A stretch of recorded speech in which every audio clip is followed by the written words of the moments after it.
without insurance, do you know the out-of-pocket cost of a complete blood count test? No, ma'am, not immediately. Do you have a ballpark? I do not, ma'am. Okay, a CBC typically costs about $36. What about the out-of-pocket cost for a complete metabolic panel? Ma'am, I'd have to pass on that as well. You have any idea? You want to take a ballpark? I would say $75. Okay, 58.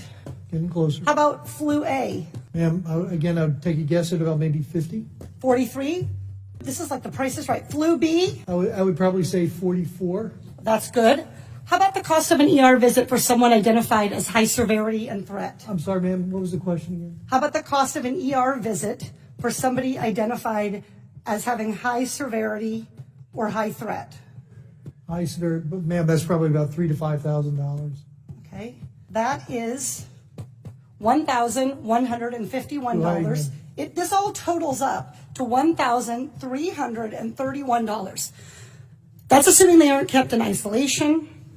Isolation can add up for one family already, $4,000. And fear of these costs are going to keep people from being tested, from getting the care they need, and from keeping their communities safe. We live in a world where 40% of Americans cannot even afford a $400 unexpected expense. We live in a world where 33% of Americans put off medical treatment last year. And we have a $1,331 expense, conservatively, just for testing for the coronavirus. Dr. Redfield, do you want to know who has the coronavirus and who doesn't? Yes. Not just rich people, but everybody who might have the virus? All of America. Dr. Redfield, are you familiar with 42 CFR 71.30, excuse me?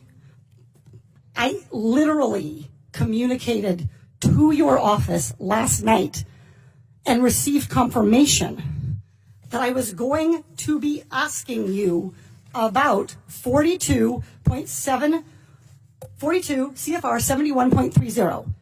This provides the director may authorize payment for the care and treatment of individuals subject to medical exam, quarantine, isolation, and conditional release. That I know about, and my office did tell me that. I just didn't know the numbers, ma'am. That's Congresswoman. Great, so you're familiar. Dr. Redfield, will you commit to the CDC right now using that existing authority to pay for diagnostic testing free to every American regardless of insurance? Well, I can say that we're going to do everything to make sure everybody can get the care they need. No, not good enough. Reclaiming my time. Dr. Redfield, you have the existing authority.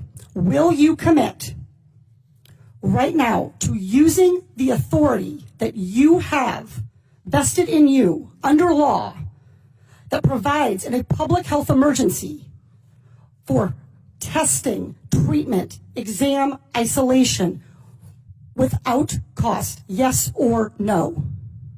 What I'm going to say is I'm going to review it in detail with CDC and the department. Reclaiming my time. Dr. Redfield, respectfully, I wrote you this letter along with my colleagues, Rosa DeLaura and Lauren Underwood, Congressman Underwood and Congressman DeLaura. We wrote you this letter 1 week ago.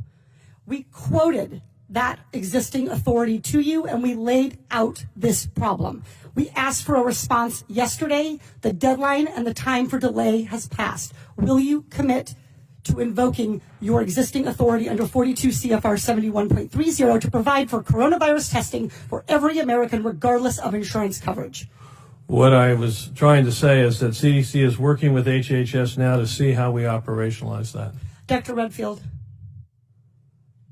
I hope that answer weighs heavily on you, because it is going to weigh very heavily on me and on every American family. Our intent is to make sure every American gets the care and treatment they need at this time of this major epidemic, and I'm currently working with HHS to see how to best operationalize it. Dr. Redfield, you don't need to do any work to operationalize. You need to make a commitment to the American people so they come in to get tested. You can operationalize the payment structure tomorrow. I think you're an excellent questioner, so my answer is yes. Excellent. Everybody in America hear that. You are eligible to go get tested for coronavirus and have that covered regardless of insurance. Please, if you believe you have the illness, follow precautions. Call first. Do everything the CDC and Dr. Fauci, God bless you, for guiding Americans in this time. But do not let a lack of insurance worsen this crisis.